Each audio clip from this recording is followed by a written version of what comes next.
नमस्कार, देशोन्नतीच्या सुपर 30 मध्ये मी ऐश्वर्या आपलं स्वागत करते। परभणी शिवसेना जिल्हा प्रमुखपदी आनंद भरोसे यांच्या नियुक्तीने शिवसैनिक नाराज झाले आहेत। माजी जिल्हा प्रमुख व्यंकट शिंदे यांनी भरोसे यांच्या नेतृत्वाखाली आगामी निवडणुका न लढण्याचा निर्धार व्यक्त केलाय। निष्ठावंतांना डावलून धनदांडग्यांना पद दिल्याने कार्यकर्त्यांमध्ये असंतोष आहे। 2 दिवसात शिष्टमंडळ मुंबईत जाऊन पक्षश्रेष्ठींकडे कैफियत मांडणार आहे। येत्या काही महिन्यातच स्थानिक स्वराज्य संस्था आणि महापालिका निवडणुका होणार आहेत। दरम्यान राज्यातील सत्ताधारी महायुतीमध्ये विसंवादाचे सूर उमटायला लागले आहेत। मुख्यमंत्री देवेंद्र फडणवीस आणि उपमुख्यमंत्री एकनाथ शिंदे यांनी निवडणुकांबाबत दिलेली परस्पर विरोधी वक्तव्य राजकीय वर्तुळात चर्चेचा विषय बनली आहेत। जळगावच्या अमळनेर मध्ये आज मोठी दुर्घटना घडली। अमळनेर स्थानकाजवळ एक मालगाडी रेल्वे रुळावरून खाली घसरली। हा अपघात इतका मोठा होता की जवळपास मालगाडीचे 5 ते 6 डब्बे रेल्वे रुळावर अस्ताव्यस्त झालेले बघायला मिळाले।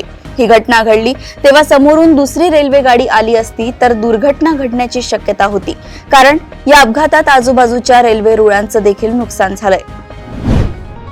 सावंतवाडी नगर परिषद हद्दीतील ज्या इमारतींच्या बांधकामाला 30 वर्षांहून अधिक काळ लोटलाय अशा इमारती आता धोकादायक स्थितीत गणल्या जाणार आहेत। या इमारतींच्या मालकांनी किंवा भोगवटेदारांनी नोंदणीकृत बांधकाम अभियंत्यांकडून इमारतीच्या बांधकामांचे सुरक्षिततेबाबत प्रमाणपत्र प्राप्त करून ते नगर परिषद कार्यालयात सादर करणे अनिवार्य करण्यात आले। श्रीरामपूर पोलिसांनी केलेल्या कारवाईत 13,75,41,000 रुपये किमतीचे 408 किलो वजनाचे अल्प्राझोलम हा अंमली पदार्थ जप्त करण्यात आलाय। या संदर्भात एका छोट्या मालमोटार चालकाला अटक करण्यात आली असून पुणे जिल्ह्यातील एका रसायन अभियंत्याविरुद्ध श्रीरामपूर शहर पोलीस ठाण्यात अंमली पदार्थ विरोधी कायद्यान्वये गुन्हा दाखल करण्यात आलाय। मुंबई व महानगरात चालू वर्षात 50 किलोमीटर तर पुढच्या वर्षी 62 किलोमीटरचा मेट्रोचा टप्पा सेवेत आणला जाणार आहे। 2014 ते 2019 दरम्यान काम सुरू करण्यात आलेले मेट्रो प्रकल्प येत्या 2 वर्षात म्हणजेच 2027च्या अखेरपर्यंत पूर्ण करण्याचा मानस आहे। त्याचा नागरिकांना प्रवासासाठी मोठा फायदा होईल अशी माहिती मुख्यमंत्री देवेंद्र फडणवीस यांनी बुधवारी दिली। पुणे राजस्थानसह अनेक राज्यातील व्यापाऱ्यांनी तुर्की आणि अझरबैजानवर बहिष्कार टाकलाय। मी त्याचे स्वागत करतो, कारण ते देशभक्ती दर्शवतात। तुर्कीने पाकिस्तानला पाठिंबा दिला, ज्याने आपल्या निष्पाप नागरिकांना मारले आहे। त्यामुळे तुर्कीवर पूर्ण बहिष्कार टाकला पाहिजे असं एकनाथ शिंदे म्हणाले आहेत। राज्यात जुन्या वाहनांना उच्च सुरक्षा नोंदणी क्रमांक पाटी लावण्याची प्रक्रिया वेगाने सुरू आहे। मुंबईत नोंदणी केलेली वाहने गावी वापरात असलेल्या वाहनधारकांची संख्या मोठी आहे। HSRP साठी प्रक्रिया केली असता केवळ मुंबईतील फिटमेंट केंद्र दाखवण्यात येते। त्यामुळे मुंबईत नोंदणी केलेल्या आणि गावी वापरात असलेल्या वाहनांना HSRP कशी लावावी असा प्रश्न वाहनधारकांकडून उपस्थित होतोय। राज्याच्या पोलीस दलातील अपुऱ्या मनुष्यबळाची कमतरता लक्षात घेता गृह विभागाने पोलीस हेड कॉन्स्टेबललाही गुन्ह्यांचा तपास करण्याचे अधिकार दिले आहेत। महाराष्ट्र शासनाने गृह विभागाकडून सदर राजपत्राद्वारे याबाबतची माहिती देण्यात आली आहे। मात्र त्यासाठी पोलीस हेड कॉन्स्टेबलला काही नियम आणि अटींची पूर्तता करणं बंधनकारक असेल। कुटुंबियांसोबत शेतात खत टाकण्यासाठी गेलेल्या 2 चुलत भावांचा ओढ्याच्या पाण्यात बुडून दुर्दैवी मृत्यू झाल्याची घटना अहिल्यानगर जिल्ह्याच्या राहाता तालुक्यातील गोगलगाव येथे घडली आहे। या घटनेने गोगलगाव परिसरात शोककळा पसरली आहे। साहिल दत्तात्रय चौधरी आणि किरण नारायण चौधरी अशी मृतांची नावे आहेत।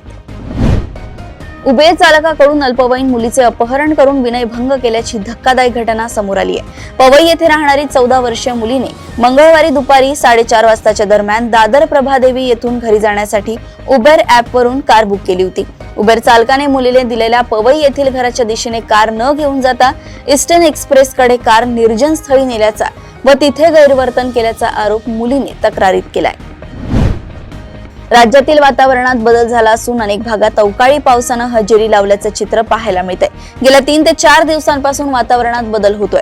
काही भागात उन्हाचा फटका अद्यापही जाणवतोय, मात्र काही भागात अवकाळी पावसाचा जोर असल्याचं पाहायला मिळतंय। दरम्यान या पावसामुळे उष्णतेपासून नागरिकांची सुटका झाली आहे, तर काही भागात अवकाळी पावसामुळे शेती पिकांना फटका बसतोय। नागपूरच्या solar defence and aerospace limited या खासगी कंपनीने भार्गवास्त्र नावाची ड्रोन विरोधी शस्त्र प्रणाली तयार केली व त्याची यशस्वीरित्या चाचणी केली आहे। हे शस्त्र ड्रोन स्वार्म म्हणजेच एकत्र येऊन हल्ला करणाऱ्या अनेक ड्रोन्सना एकाच वेळी नष्ट करण्याची क्षमता ठेवते। नागपूर महानगरपालिकाने शहरात पहिल्यांदाच ट्रान्सजेंडर समुदायासाठी सार्वजनिक शौचालय बांधण्याचा निर्णय घेतलाय। 60 ठिकाणी ट्रान्सजेंडर फ्रेंडली शौचालय सुविधा उपलब्ध करून देण्यात येणार असून ही संकल्पना नागपूरमध्ये पहिल्यांदाच राबवली जात आहे। रायगड जिल्ह्यातील वाढत्या प्रदूषणाविरोधात स्थानिक ग्रामस्थांनी मुंबई उच्च न्यायालयात धाव घेतली आहे। रायगड जिल्ह्यात सुरू असलेल्या बेकायदेशीर स्टोन क्रशिंगला सरकारी अधिकाऱ्यांचा वरदहस्त आहे। त्यामुळे वारंवार तक्रार करूनही कोणतीही कारवाई होत नसल्याचा आरोप इथल्या ग्रामस्थांनी केलाय। तसंच क्रशिंगच्या धुळीमुळे आरोग्याच्या समस्येत वाढ होत आहे, त्यामुळे ग्रामस्थ त्रस्त झाले आहेत। दहशतवादासाठी तुमच्या जमिनीचा वापर नको, हाच पाकिस्तानला संदेश आहे।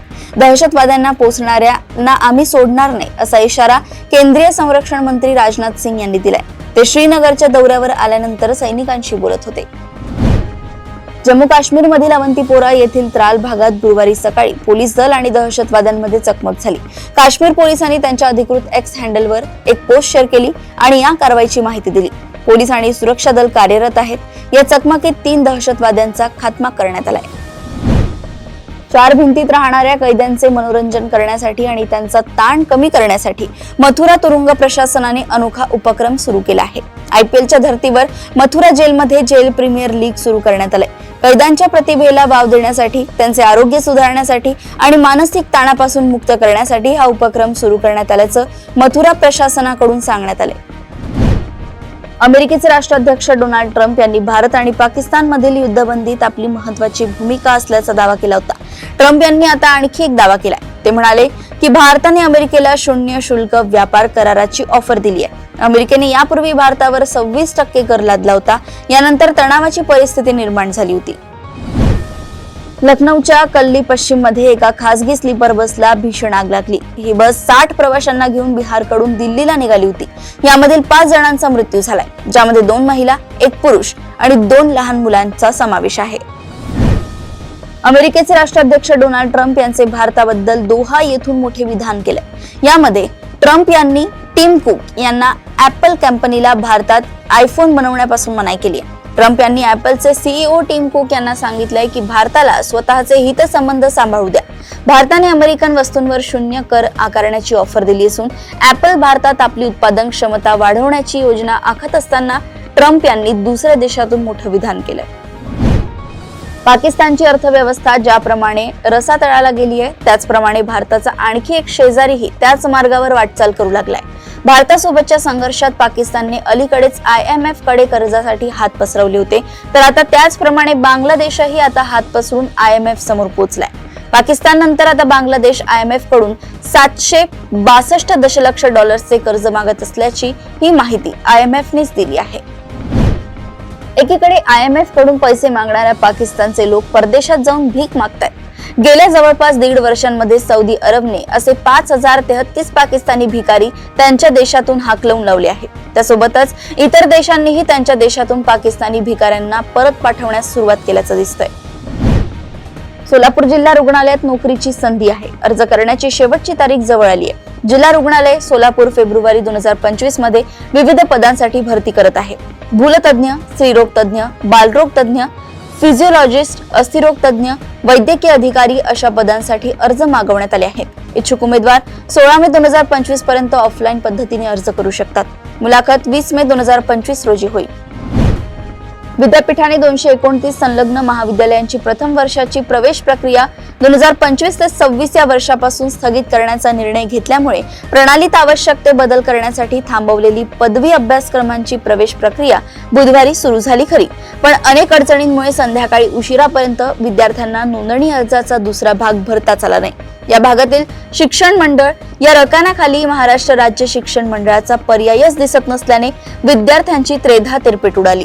संध्याकाळी हा दोष दूर झाल्यानंतर विद्यार्थ्यांनी झटपट नोंदणी केली। शताब्दी वर्षाचा उत्सव साजरा केलेल्या राष्ट्रसंत तुकडोजी महाराज नागपूर विद्यापीठाच्या कुंडलीत प्रभारी भरोसे राहण्याचे ग्रह एकत्र आले आहेत। विद्यापीठाच्या कुलगुरूंसह अनेक महत्त्वाची पदे दीर्घ काळापासून रिक्त असून ती भरण्याच्या दृष्टीने अद्यापही हालचाली होत नसल्याचं चित्र आहे।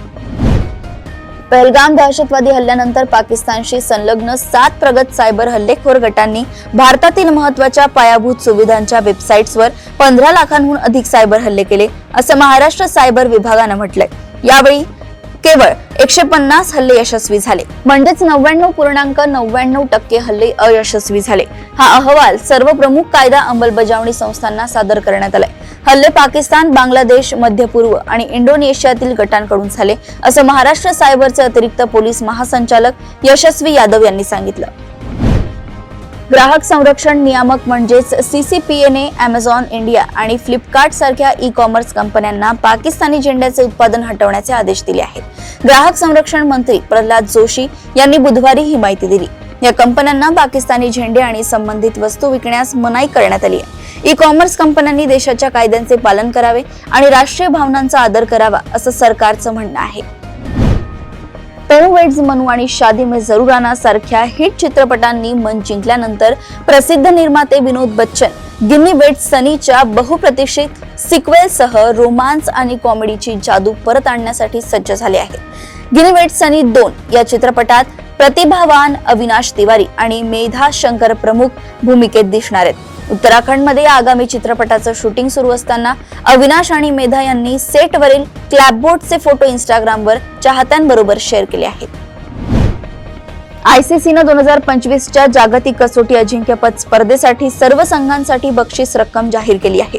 अंतिम सामना अजून खेळला गेला नाही, त्यामुळे पहिल्या आणि दुसऱ्या क्रमांकावर कोण असेल हे माहित नाही, परंतु उर्वरित संघ निश्चित झाले आहेत, म्हणून त्यांच्या नावासमोर बक्षिसाची रक्कम लिहिली जाईल. दरम्यान तिसऱ्या क्रमांकावर असलेल्या टीम इंडियालाही भरपूर पैसे मिळणार आहेत. अशाच सुपर 30 बातम्या जाणून घेण्यासाठी बघत रहा देशोन्नती. नमस्कार.